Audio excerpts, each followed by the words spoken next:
Tomorrow night, 18 senators are going to be traveling down to the southern border, traveling down to Texas, to see firsthand the crisis that is unfolding, to see firsthand the over 100,000 illegal immigrants who were detained last month, to see the over 15,000 children that are in custody of the Biden administration right now, to see the conditions where the Biden administration is releasing illegal immigrants into the public who are testing positive for COVID at a rate 7 times higher than the U.S. population.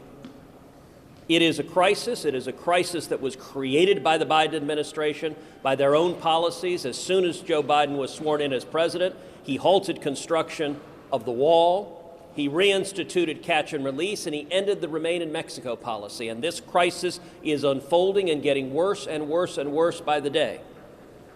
We're traveling down there, 18 of us. But something is going to be different on this border trip from previous trips to the border, which is our friends in the media right now are not allowed to come. You've been invited. We want you to come. We want the media to be there. We want the American people to see what's happening. But Joe Biden doesn't want you to see that. The Biden administration has issued a gag order, a blackout order that the media cannot come. For 4 years, we heard Democrats going on and on about kids in cages. Well, Joe Biden desperately does not want you to see the Biden cages. And his solution is to say, no cameras, no TV cameras, no media. By the way, I've been to the border many, many times. I've been to the border under Barack Obama. Media were allowed. I've been to the border under Donald Trump. Media were allowed. Before that, George W. Bush, media were allowed on the border. Before that, Bill Clinton, media were allowed on the border.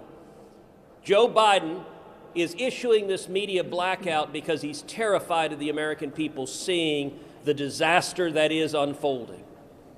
We are fighting for the media that you have a right to be there. You have a right to have cameras there. You have a right to take pictures and to show the American people what's happening. And I would note the Biden administration's stated reason why the media are not allowed is the risk is too high that you guys have COVID. The risk is too high that a reporter or a cameraman might have COVID. Never mind that at the Donna facility, which we're going to be visiting on Friday, Donna facility has a capacity to hold 250 detainees. There are nearly 4,000 detainees in the Donna facility right now. It is over 1,500% greater than capacity. You want to talk about a COVID risk, it is the crisis and disaster that is the Biden border policy and the border crisis. But yet, the Biden administration maintains that having even a single reporter is too much of a COVID risk. By the way, doesn't matter if that reporter has had COVID, doesn't matter if that reporter tested COVID that day, doesn't matter if that reporter has been vaccinated. The Biden administration says it is a COVID risk for any member of the media to see the disaster that is unfolding. That's an outrage. It's unacceptable.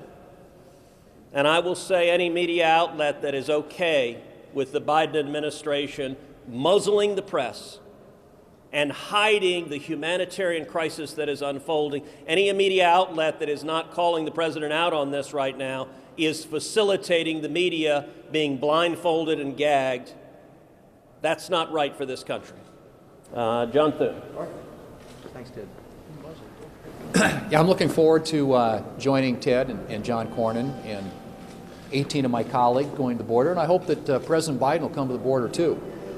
As Ted pointed out, part of the Biden border crisis consists of a media blackout, which doesn't make a lot of sense, considering that it has become a major crisis for the country, so much so that they sent the Federal Emergency Management Agency down to the border. This is a crisis of their own making. As Senator Cruz pointed out, if you look at the Biden policies, they have completely halted construction of the border wall. They have frozen deportations. They have done away with, rolled back the Remain in Mexico policy, all policies of the previous administration that were working and had been effective. And as a consequence now, CBP, Customs and Border Protection, and HHS facilities are overcrowded and overrun. Personnel is spread way too thin. and there are lots of migrant families and unaccompanied children who are stranded at the border in overcrowded facilities. It is an emergency, it is a crisis, it is one of their own making, and I believe, and I think that most of my colleagues believe, that we have to have a policy that allows for border security. I offered an amendment to the 2013 bill that would have required the building of hundreds of miles of border fence before other elements of the immigration policy could be put into place. But I think strong borders is something the American people support. Having a policy that includes border security accompanied by asylum reform is a plan and a strategy that perhaps could work. But I can tell you right now what they're doing isn't working, and the evidence is there. I only wish all of you would have a chance to see it when we go look at it later this week. Thanks. Well, 18 of us will be heading to the border tomorrow. We're going to thank the Border Patrol agents for what they're doing on a daily basis and to hear from them what they are up against in their fight. We're going to then spread out and do a midnight patrol with border agents tomorrow night along the border between Mexico and Texas. We're going to examine the areas where the wall construction has stopped. We're going to go to a processing facility and other locations around to see exactly what is happening, and we invited the press to join us because we think it's important for you to be able to film and observe and report to America what is happening there as a result of the crisis. The Biden administration says no. No, the press can't attend, and no, the American people cannot see for themselves the crisis that the Biden policies have created. This is a crisis. It is part of an agenda, an amnesty agenda that started the day that President Biden took office. He turned on the green light and said, "Come to America." He stopped construction of the wall. He stopped deportations. He stopped the very successful Remain in Mexico program that works so well. And that is why we are right now on a track to have 2 million illegal immigrants come to this country this year. Steve Daines from Montana. You're probably asking, what's a northern border state guy doing on a southern border trip?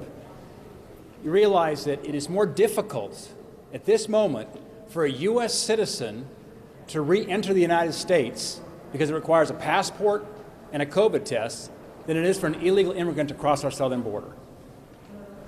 Remember, the northern border is shut down at the moment. We want to see the northern border opened up so Canadians can come back into Montana and spend their tourism dollars. But we are a northern border state at the moment with a southern border crisis. What I mean by that is I just got off the phone last night with a couple of our county sheriffs. They talk about the flood of Mexican cartel meth, heroin, and fentanyl. It's not only coming across the southern border in places like Texas, but it's moving all the way up to Montana within days. In fact, one of my county sheriffs is holding 7 Mexican cartel members in one of their jails most recently. So this directly affects a northern state like Montana. The meth that used to be homemade in places like Montana had purity levels less than 30%. The Mexican cartel meth has purity levels north of 90%. It's far more dangerous, far more addictive. It's cheaper because they're making so much of it and flooding across that southern border, because every minute that Border Patrol is using to stop an illegal coming across that border, it gives the opportunity to these cartels to move more drugs that come right up to Montana. So I'll be joining the delegation tomorrow to the southern border. I'm grateful for Senator Cruz's leadership on this visit. And maybe with 18 U.S. senators there on the border, maybe we'll be able to get the Biden administration to say we ought to have the media there as well.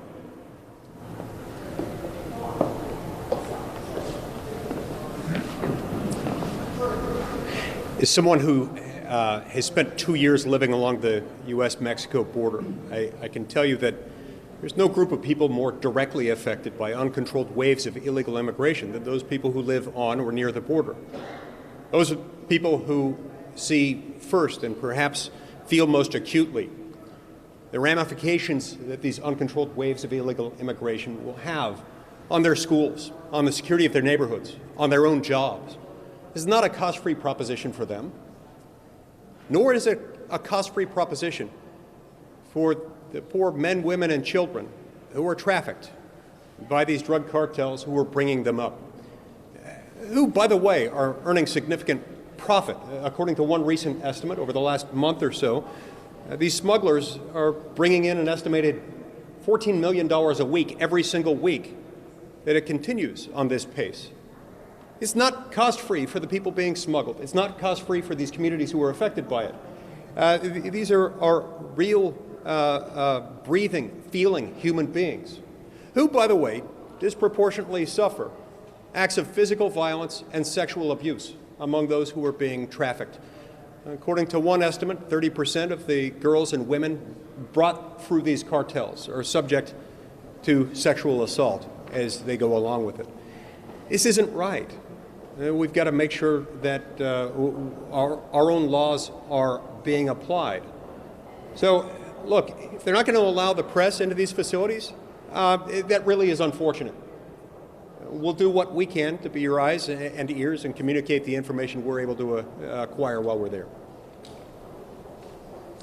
Well, first of all, I want to thank Ted for organizing this trip and this press conference as well. What is so sad about the crisis, the disaster that is on the border, and it is a crisis, it is a disaster, but we're just seeing the tip of the iceberg, is that not only was this predictable, it was predicted. I know the Biden administration is saying they're doing this because they want to be more humane. They are guaranteeing inhumanity. Now, all the problems that have been described here so far, the drug trafficking, the human trafficking, the sex trafficking, this was all revealed to us over the last few years. As Chairman of Homeland Security, I held close to 36 hearings on this, made multiple trips to the border. It's going to be sad going down to the border again, and this is just deja vu. We'll see different people, but suffering under the same circumstances, the same inhumanity because of President Biden's policies. Now, one of the things I've done over the last 6 years as Chairman of Homeland Security is develop the data. I asked DH Secretary Mayorkas during this confirmation hearing guarantee two things. First of all, that you will enforce the law. I think it's open to debate whether he's truly doing that. And secondly, to continue to provide me data so I can keep this chart up to date. And we've got a copy of this for everybody. But what this chart shows is, in gold are single adults, blue are family units, and red are unaccompanied children. This dates back to 2012, when DACA, Deferred Action on Childhood Arrivals, sparked all of these crises. Remember, 2014, President Obama declared that a humanitarian crisis when we were getting 1,000 people a day, and Jay Johnson was saying that was a really bad day. Now we're getting over 4,000 people per day, and we're just seeing the tip of the iceberg. So I encourage all of you to take a look at this chart. It's got cause and effect. It explains this. You may not be able to get to the border because the Biden administration is preventing you from seeing this, but you can see the cause and effect, the numbers that are behind what is a humanitarian crisis today, 4 or 5 times worse than what President Obama declared back in 2014. Oh, by the way, one of the facilities we're going to be visiting will be the McAllen, Texas facility. Back in 2014, when I went down there in Codell with other Democrat colleagues, everybody was hailing the innovation and the all the work that CBP had done to try and handle the 1,000 people a day. This is the same facility that under President Trump, Democrats said we were putting children in cages. Well, it's even worse today under the Biden administration. But again, thank you, Ted, for arranging this. So I'm going down to the Texas border to take a look, because I can't look on any media and be able to tell what's going on, because not a single member of the media is allowed to be able to go to take a look at this facility. That's not true of any of the 4 previous administrations. Anytime media wanted to be able to visit any of these facilities, they were allowed to go. This administration, in the last 24 hours, said, we'll show you what's going on. So they sent a government camera reporter to take government photos and send it out to the media and say, here's your video that you can run with it. I would hope that the media doesn't just say, okay, now we know what's going on because someone in the Biden team took pictures and sent it to us, that you would actually anticipate having the ability to be able to go cover the story yourself. So we're going to be able to see it. The odd thing was the very first day of the Biden presidency, he declared the emergency was over on the border. That was the stoppage of the construction on the border wall. In that order, he said there is no more emergency on the border. In that declaration, he also started the process of announcing a large-scale amnesty bill across the United States for individuals that are also here already, and then announced individuals 17 years old and younger would not be stopped at the border as they were in the past. The combination of those three things sparked what we have now. How do I know that? Go back to February of last year. Before COVID, we had less than 40,000 people apprehended at the border that month. February of this year, with nothing changing between the two, February of this year, over 100,000 people apprehended at that same border. 10 days ago, I was in Arizona to be able to see the stoppage of the wall at that spot, to be able to know for that particular area when they stopped construction on January the 20th, what does it look like? Here's what happened. On January the 20th, they turned off all the technology installations that were there. What my Democrat colleagues have said, we just need to do technology, not a wall, not a fence. That day on January the 20th, they were doing preparation to be able to lay down the ground sensors, install cameras, and install lights across the border. All of that stopped on January the 20th. What is remaining in Arizona right now is a fence without gates. Literally, the gates were the only thing left to install. So we have miles and miles and miles of fence on our southern border right next to a town of 450,000 people in Mexico with a wall with no gates. There is no reason except one why you would install a wall with open gates and no technology. That is if you wanted an open border. There's no other explanation for that. The cartels clearly understand that as well, and they're sending people by the thousands to us. This is a humanitarian crisis, an emergency that has been created. And though the Biden team said there is no emergency, oddly enough, 2 weeks ago they sent the Federal Emergency Management Agency to go help out. So you can't say there's no emergency and then send FEMA down to the border to take care of an emergency. Two ironies of this overall crisis. One is when you look at the Biden administration on international issues, they call for transparency, particularly as it relates to China, the Uyghurs, the pandemic, how it started, what's going on in Hong Kong. And by the way, we support that, right? We need that. But when you ask for transparency on what's going on in our own country, not China, which we all want, our own country, they're saying no. They're saying no, especially to you guys, which should be quite offensive. Second, as Steve Daines mentioned, it's not getting a lot of press. We have an open southern border. We have a closed northern border. And no state in the country, more than mine, Alaska, is getting negatively impacted by that. We can't get tourists up. We can't leave. It's very difficult. The priorities are backwards. We need to close the southern border, President Biden, and open the northern border for Americans like my constituents. So these are the ironies that are impacting this crisis, and I'm looking forward to getting down on the border and seeing it firsthand, and we hope you can come with us. Now we'll take a couple of questions. Ahead of tomorrow's meeting with the big tech leaders, what do you think of Zuckerberg's proposal to reform Section 230, make protections conditional based on whether the system... I'm happy to answer that elsewhere, but let's keep the topics of the questions on the border visit and the press being blocked out. There was that group of Republicans in the House that introduced a measure that would add some other support security that would also create a path to citizenship for people who were in this country illegally. Is that something that any of you would support? Now, look, I'm sure that there will be ongoing debates about what to do concerning immigration. What we know for sure what not to do is what the Biden administration is doing now. It is an absolute crisis and disaster. No state is impacted more than my own state. The Biden administration is releasing illegal immigrants into Texas, is setting up detention facilities in Dallas, the convention center in downtown Dallas, is setting up detention facilities in Midland, Texas, against the wishes of the community. And they're releasing people who are criminal threats, who have criminal histories. They're releasing people who are testing positive for COVID, and they're not testing all the people they're releasing, and it is a public health threat, and the Biden administration refuses to acknowledge it and is trying to cover it up. There is a reason they don't want the press there, and I ask all of you to think for a moment how you would react, how your network would react, how MSNBC would react if the Trump administration said, no press at the border. You would have lost your mind. You would have lit your hair on fire and been screaming on air all day long.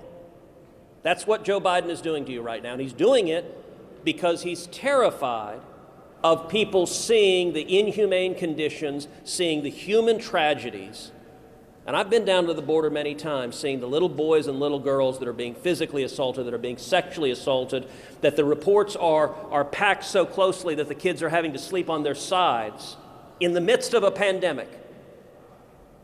Joe Biden doesn't want the American people to see that. The purpose of this trip is to help the American people understand the tragedy that's unfolding. Yeah. On the asylum component, do you think that there should still be an option for people to apply for asylum at the border? So there is, and we had actually one of the biggest victories, a foreign policy victory and an immigration victory under the Trump administration, what was called the Remain in Mexico policy, which is an agreement that was negotiated with Mexico. The vast majority of illegal immigrants coming to this country right now are not from Mexico. They're not Mexicans. A great many of them are Central Americans who are crossing illegally into Mexico, traveling through Mexico, and then trying to cross illegally into the United States. And what the Trump administration negotiated with the Mexican government is that if you had an illegal immigrant who was applying for asylum, that asylum claim could proceed, but that they would remain in Mexico while the claim was proceeding. And that resulted in a precipitous decline in illegal immigration. When Joe Biden got elected president, one of the very first things he did was rip up that international agreement, just effectively threw it in the trash. And as a result, we're bringing all those folks here, even though they're testing positive for COVID at a much, much higher rate than the U.S. population, and it is irresponsible. It doesn't make sense. The Remain in Mexico policy was a sound and reasonable policy that allowed the asylum process to move forward without encouraging illegal immigration. Anyone else? Real quick. Yeah. I don't know the exact figure today, but a very high percentage of asylum claims are denied. And the reason we had this flood is because we had set such a low bar on an asylum claim based on credible fear that people coming would just be let in the country and their claim would never really be adjudicated. It'd go on for years. So that's a huge incentive for people to come. What's so sad about the current situation is President Trump, with those agreements in Central America with the MPP program, have pretty well solved the problem, stopped the flow of family units and unaccompanied children that are exploiting that asylum law.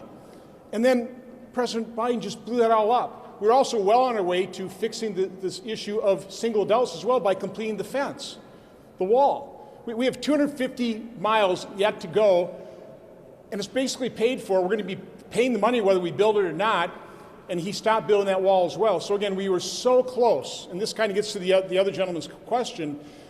We want to solve the problem, but you have to start with securing the border, and under the Trump administration, we were so close to accomplishing that, and that's all been blown up right now, and we are back to not only square one, we are so far behind where we were even under the Obama administration. It's just a tragedy, just a tragedy. The Biden administration says that the asylum process was completely dismantled under the Trump administration.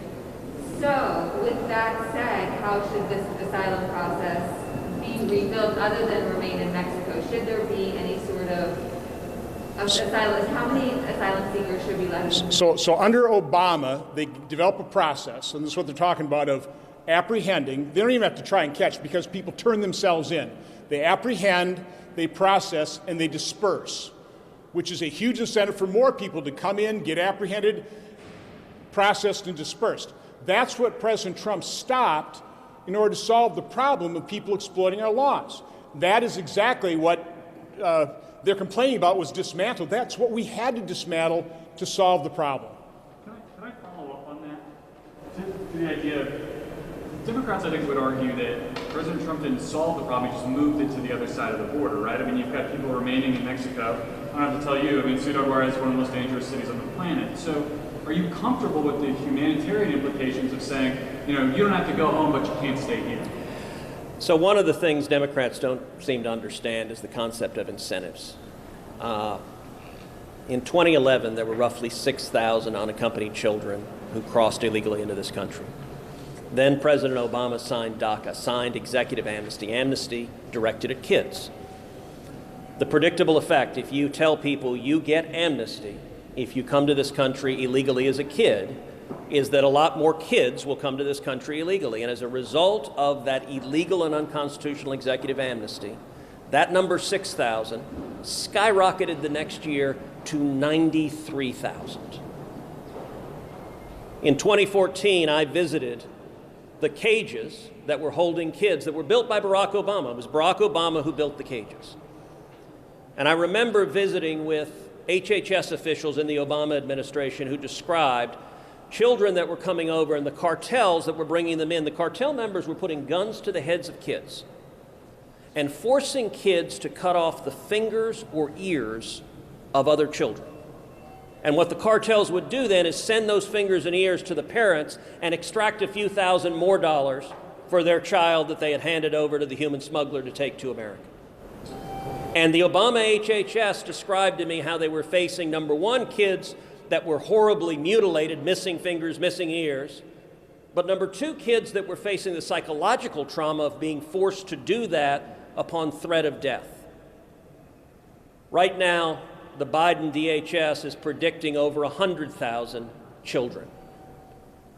It is not humane, it is not compassionate to have a system that incentivizes and causes more little boys, more little girls to be put in the custody of human traffickers. These children are being physically abused, far too many of them, sexually abused, far too many of them, and it is Joe Biden's policies that is causing the abuse of these children. It is not compassionate, it is not humane, and we're going down there to shine a light on the lives, the human tragedy of the failed Biden immigration policies and the Biden border crisis. All right, thank you, guys. Let me give you, I just want to give you one more example from our testimony of our hearings. In 2014, about 1% of adult males were coming in with a child. Because of the family loophole, because of those changes, by 2019, it was 50%. We had testimony before our committee that a child was sold for $84 to an adult male, so that adult male could bring that purchased child, claim a family unit, and get brought into the country. Again, there is nothing humane about that treatment. And people being put in, immigrants being put into stash houses, they're beaten. The beatings are videotaped. The videotapes are sent back to Central America as ransom. There's nothing humane about that. And again, what's so sad about this, they've been doing it. We know this is going to be the result of President Biden's policy. They say they're trying to be more humane. They are creating a situation for gross and tremendous inhumanity. Thank you.